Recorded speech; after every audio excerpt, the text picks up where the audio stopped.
একবার ফেসবুকটা খুললে আপনি 20খানা ঘটনা দেখতে পাবেন যে মুসলিমদের উপরে অত্যাচার চলছে। কোথাও না কোথাও, কি নারীর ওপর, কি পুরুষের ওপর, কি বৃদ্ধর দাড়ি ধরে, কি মহিলাকে বেজ্জুতি করে, নানির বয়সের মেয়েকেও বেজ্জুতি করে, ইয়ং যুবতীদেরকে রেপ করে। এই যে চারিদিকে একটা জঘন্যতম ঘেরে আমাদেরকে ধরেছে, এই কালো মেঘটা এসেছে মুসলিম নামে গোষ্ঠীটার উপরে। এটা কেন? এই কেনটা আগে যতক্ষণ ল্যাবে দিয়ে আপনি না এর রিপোর্ট বের করতে পারবেন, ততক্ষণ পর্যন্ত হাজার ওষুধ খান, যেমন আছে তেমন থাকবে। তাহলে চলেন একবার চিন্তায় বসি। চিন্তায় বসবেন কাকে নিয়ে? কলেজের প্রিন্সিপাল তাই নেন, ইঞ্জিনিয়ার নেবেন তাই নেন, আর কাকে নেবেন? এইভাবে আপনি 20টা লোককে জমা করেন। আমি খুব গুরুত্বপূর্ণ কথা বলছি এবং যা বলবো তা কোরআন থেকে বলবো এবং হাদিস থেকে বলবো ইনশাআল্লাহ, নিয়ত করেছি। তো আপনি 20টা দামি দামি বুদ্ধিজীবী, ট্যালেন্টেড, যারা বড় বড় প্রাইজ প্রাপ্ত ব্রেনিয়ান মুসলিম ছেলেকে নিয়ে একটা গোল টেবিল করেন। একজন উঠবে, 10 মিনিট করে বক্তব্য রাখবে। তার বক্তব্যের বিষয় থাকবে যে মুসলমানদের অবস্থা এত খারাপ কেন। একজন উঠলো, উঠে বলল এটা বিজেপির চাল, টোটাল বক্তব্যে। একজন উঠলো, এটা শিবসেনার চাল। আর একজন উঠলো, এটা RSS এর চাল। আর একজন উঠলো, সে বলল মমতাও ভালো নয়, এরও চাল। এই বিভিন্ন রকম চাল বলে সবাই বসে গেল। এরই ভিতরে একজন আলিম আছেন, বিখ্যাত আলিম। আপনাদেরকে বোঝানোর জন্য বলছি। মনে করেন মদিনা ভার্সিটির প্রিন্সিপালকে নেওয়া হয়েছে, দিগ্গজ পণ্ডিত। তিনি উঠলেন, তিনি এবার বলছেন এটা কারো চাল নয়, কারো চাল নয়, কারো চাল নয়, মুসলমানদের আমলের ফল। লোককে দোষ দেবেন কেন? আমি কয়দিন আগে এই কথাই বলেছিলাম, আমি এগুলো বরদাস্ত করতে পারি না। যে বঙ্কিমচন্দ্র এই বিয়ে করেছে, রবীন্দ্রনাথ এই বিয়ে করেছে, ওদেরকে দিয়ে ইসলামকে বোঝাতে হবে? ইসলাম ওদের মুখোপেক্ষী হয়ে বসে আছে? ইসলাম তো সর্ব ঊর্ধ্বে। ইসলামের কাছে জ্ঞান সবাই নেবে, ইসলাম কারো জ্ঞানের অপেক্ষা রাখে না। কিন্তু আজকে অবস্থাটা কি? যেমন মানুষ, যেমন আতরের ঢাকনা খুলবেন ওই রকম সেন্ট পাবেন।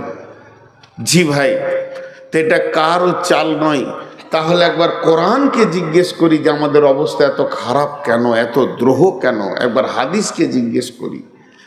যার ছায়া তলে গেলে আমার জীবনটা শীতল হবে, ঠান্ডা হবে, সে আমার আসল জায়গাটা বলতে পারবে। আল্লাহ কি বলছেন? বিসমিল্লাহির রহমানির রহিম। কুল ইন কানা আবাউকুম ওয়া আবনাউকুম ওয়া ইখওয়ানুকুম ওয়া আজওয়াজুকুম ওয়া আশীরাতুকুম ওয়া আমওয়ালুন ইকতারাফতুমুহা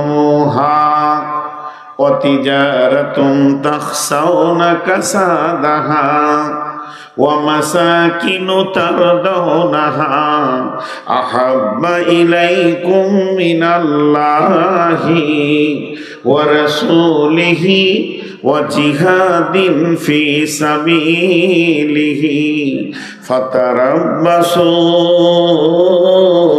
হাত্তা ইয়াতিয়াল্লাহু বিআমরিহি ওয়াল্লাহু লা ইয়াহদিল কওমাল ফাসিকিন।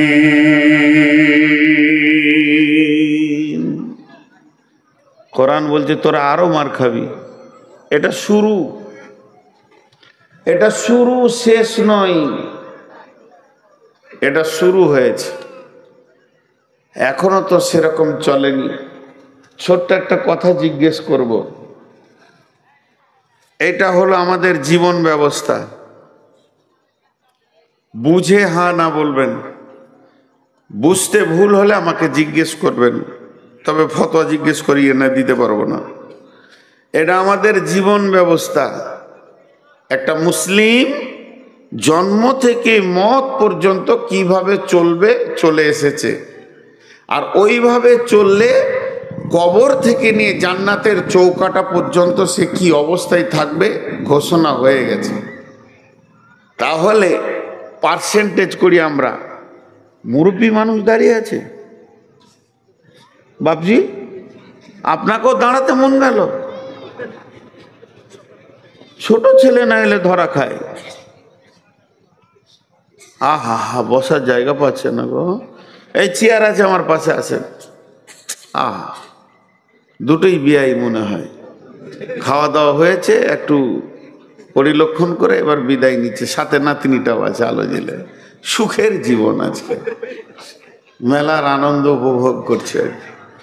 আমার দিকে তাকান, এটা আল্লাহ আমাদেরকে 100-তে 100 দিয়েছে না 100-তে 99 দিয়েছে? সামনে টিমুখ খুলেছেন, চুপ থাকেন, পেছনের লোক বলেন, সবাই বলেন, সবাই হৃদয় থেকে ভালোবেসে বলেন, এটা আল্লাহ 100-তে 100 দিয়েছে না কম দিয়েছে? 100-তে 100 দিয়েছে। চলেন, এইটা আমাদের জীবনে 100-তে 100 আছে? কত আছে? কেউ বলেছে 2, কেউ বলেছে 0.5, কেউ বলেছে 5। জি ভাই, মাঠটা কেন খেঁচি এবার বুঝতে পেরেছেন? এর ছায়া তলে থাক, তোর গায়ে কেউ হাত দিবে না, আমি দেখে নিব। ছায়া থেকে সরে যাবি। হাজি ভাই ছাতার ভিতরে নাই, গা ভিজছে। তো বলছে গা কেন ভিজছে? বলে রবীন্দ্রনাথ পানি ঢেলে দিয়েছে। মাথার খুঁজে পেছনে এরা কোথা থেকে কি হবে। জি, 100-তে 100 দিয়েছে, আমাদের কাছে আছে কত? 0.5% বলেছেন, আমি পয়েন্ট বলছি না, মনে করেন 2%ই আছে। তাহলে নাই কত? জোরে বলেন, নাই কত? বর্তমানে মুসলিম সারা বিশ্বে কত আছে বলেন? 200 কোটি। তো 200 কোটির মধ্যে তাহলে হতে হয় 58-কে 2 দিয়ে গুণ করেন, কত হবে? 200 কোটির মধ্যে 2 2 4 বাদ যাবে, তাহলে 1,96,00,000 মানুষের উপরে অত্যাচার হওয়া উচিত। এতগুলো সরে গেছে এখান থেকে, চলছে মাত্র 1.2 পয়েন্টের উপরে। এখন আল্লাহর দয়া আছে, এখন আল্লাহর দয়া আছে। আল্লাহ তাবারক ওয়া তাআলা বলেন, শুনেলে তোদের উপরে অত্যাচার কখন চলবে, তখন তোরা কারো দিকে আঙুল তুলে দোষ দিবি না, কোন রাজনৈতিক দলকে দোষ দিবি না। তোরা নিজেরা নিজেদের লিকটাকে মারার চেষ্টা কর। তোর গাড়ির পাংচার হয়েছে, দেশওয়ালাকে দোষ দিলে হবে না। তুমি তো বলছো ভারতবর্ষে ইসলাম কায়েম করব, তোমার 3.5 হাত বডিতে ইসলাম নাই। এখানে যতগুলি মানুষ বসে আছে, গোটা দেশে ইসলাম কায়েম করতে হবে না। আমি নূর মোহাম্মদকে শুধু দেখেন খেয়াল করে, আমি বেঈমান, আমি মুনাফিক, আমি জালিম, আমি অত্যাচারী, তাহলে আমার কাছে ইসলাম নাই। 3.5 হাত বডিতে এখানে ইসলাম নাই। এখন তো রাজ্য দখল, তারপরে কেন্দ্র দখল, এটা পরে ছেড়ে দেন। এখানে যে 2-3 হাজার হাজার লোক বসে আছেন, কোরআনের ফরমাতে একটা করে ধরবো আর কোরআন নামে কিউআর কোডে দিয়ে দেখবো মুসলিম না নন মুসলিম। কোরআন এক টাকাও মুসলিম বলবে না, ইভেন আমাকেও বলবে তুই বেঈমান হালাতে বক্তব্য রাখছিস। তাহলে অত্যাচার তো মুসলমানদের উপরে হয়নি, হয়েছে বেঈমানদের উপরে হয়েছে। আজকে হিসাব করেন, আমরা আছি মুসলমান, আধার কার্ডে মুসলমান, ভোটার কার্ডে মুসলমান, প্যান কার্ডে মুসলমান, ভোটার লিস্টে মুসলমান। আপনাদের এই বিলবাড়ি গ্রামে ক হাজার মুসলমান আছে? পুরুষ খালি, নারীটি বাদ দিয়ে বলছি। ক হাজার মুসলিম আছে এখানে এই গ্রামটায়? বলেন। ৩,৫০০। জোহরের নামাজের সময় মসজিদে গুনে নিব ৩,৫০০। খালি লোকের লিক দেখছে। জোহরের নামাজে আজানের পর মসজিদে কাউন্ট হবে ১, ২, ২,০০০, ১০০, ২,০০০, ৪০০, ২,০০০, ৩,৫০০ মসজিদ ঢুকে যাবে। ভাইরা আমার, এবার আল্লাহ কি বলছেন? মা আমার, বোন আমার, কান দিয়ে শোনেন। কুলিন কানা আবাউকুম ওয়া আবনাউকুম ওয়া ইখওয়ানুকুম ওয়া আজওয়াজুকুম ওয়া আশীরাতুকুম ওয়া আমওয়ালুন ইকতারাফতুমুহা ওয়া তিজারাতুন তাখশাউনা কাসাদাহা ওয়া মাসাকিনু তারদাউনাহা। আমার আল্লাহ বলছেন, যখন তোদের ৮টা জিনিসের ওপরে মহব্বত বেড়ে যাবে ৩টের তুলনায়, সেই ৮টাকে বাপের মহব্বত, ভাইয়ের মহব্বত, সন্তানের মহব্বত, বিবির মহব্বত, বন্ধুর মহব্বত, সঞ্চিত মালের মহব্বত, ব্যবসা বাণিজ্য চাকরি বাকরির মহব্বত, এবং যে অট্টালিকানা তুমি বানিয়েছ এই ঘরটির মহব্বত যখন তোমার বেড়ে যাবে, এই ৮টার মহব্বতে তখন তুমি পাগল হয়ে থাকবে। এই ৮টার মহব্বতে তোমার সূর্য উঠবে ডুববে, তুমি আনন্দে আত্মহারা হয়ে যাবে। তোমার কাছ থেকে ৩টে মহব্বত বেরিয়ে চলে যাবে। ৩টে তোমার মুখের দাবি থাকবে কিন্তু মহব্বত থাকবে না। সেই ৩টে কি? আহাব্বা ইলাইকুম মিনাল্লাহে, আল্লাহর মহব্বত তোমার দিল থেকে চলে যাবে। আমার আল্লাহ সকাল বিকাল তোমাকে ১০ বার ডাকবে, হাইয়া আলাস সালাহ, তুমি তখন আসবে না। হাইয়া আলাল ফালাহ, এসো তুমি এখানে নিষ্কৃতি নিয়ে যাও। তোমাকে মারবে না, বজরং মারবে না, শিবসেনা মারবে না। আমার অফিসে এসো, আমি রব তোমাদেরকে ডেকেছি। তখন তুমি চায়ের দোকানে থাকবে, তাসের আড্ডাতে থাকবে, তখন তুমি জুয়ার আড্ডাতে থাকবে। আল্লাহর ডাকে সাড়া দেবে না, আল্লাহ তোমার উপরে নারাজ হয়ে যাবে। ও রাসূলিহি, আমার রসুলের উপরে তোমাদের নফরত কত হবে। মুসলমান, তোমার গালে দাড়ি থাকবে না, বাম হাতে পানি পান করবে, ডান হাতে দাঁড়িয়ে পেশাব করবে, পেশাব করে তুমি পানি নেবে না। মুসলমান, তোমার কাছ থেকে রসুল বিদায় নিয়ে নেবে। আর ওয়াজিহাদিন ফি সাবিলিহি, আল্লাহর রাস্তায় বেরিয়ে আল্লাহর দ্বীনকে প্রতিষ্ঠিত করার চিন্তা তোমার থাকবে না। বিশ্ব নবী বলে গেছেন, তুআল্লিমা লিগাইরিদ দ্বীন, এমন একটা দিন আসবে মুসলমানরা যেদিন মার খাবে, সেদিন কোরআনের মতো নিয়ামতের শিক্ষাটাকে তুচ্ছ করে দিয়ে ভিকিরির জায়গায় রেখে দেবে। আর ইংরেজি বাংলার বড় বড় মিশনগুলোর পেছনে বাপরা ধরবে সন্তানকে দেওয়ার জন্যে। আমার কোরআন ভিখারির মতো মসজিদে পড়ে থাকবে।